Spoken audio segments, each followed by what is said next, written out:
काल राज्यभरात नगरपरिषद आणि नगरपंचायतींसाठी मतदान वेळ संपल्यानंतरही मतदान केंद्रावर मतदारांच्या रांगा।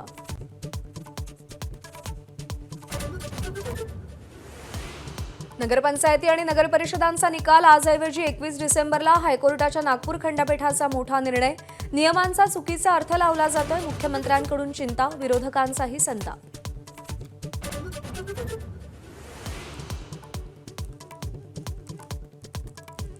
राज्यभरात मतदानाला अनेक ठिकाणी गालबोट। मतदान केंद्राबाहेर मोठा राडा।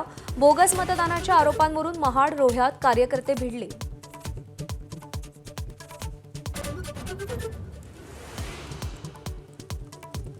हिंगोलीतील शिंदेचे आमदार संतोष बांगर पुन्हा वादात। मतदानावेळी गोपनीयतेचा भंग केल्याचं समोर। माझाच्या बातमीनंतर बांगरांवर गुन्हा दाखल।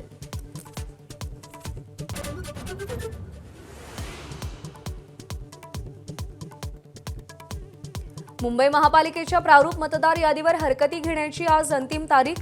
मात्र दुबार मतदारांची संख्या अधिक असल्यानं मुदत वाढवण्याची ठाकरे सेनेची मागणी।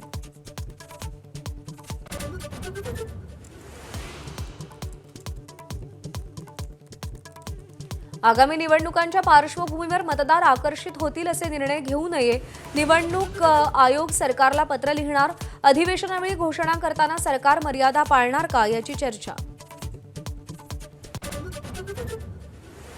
मुख्यमंत्री फडणवीस आणि उपमुख्यमंत्री एकनाथ शिंदे आज एकाच मंचावर येण्याची शक्यता। मुंबईतील विकास कामांच्या भूमिपूजनाचा कार्यक्रम।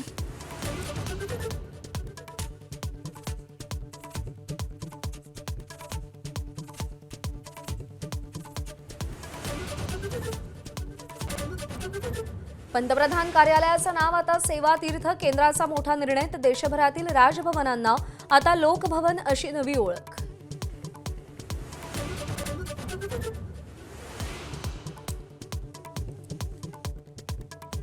देशभरात डिजिटल अरेस्टच्या प्रकरणांमध्ये वाढ। सर्वोच्च न्यायालयाकडून सुमोटो दाखल। तपास करण्याचे कोर्टाचे सीबीआयला आदेश।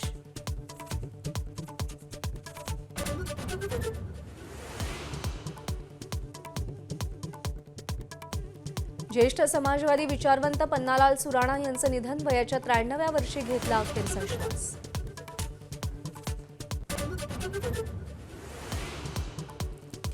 रायपूरच्या मैदानावर दक्षिण आफ्रिकेविरुद्ध आज दुसरा वनडे सामना। टीम इंडियाचा मालिका विजयाचा प्रयत्न असेल।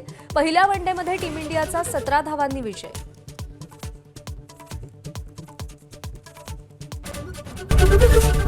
एबीपी माझा, उघडा डोळे बघा नीट।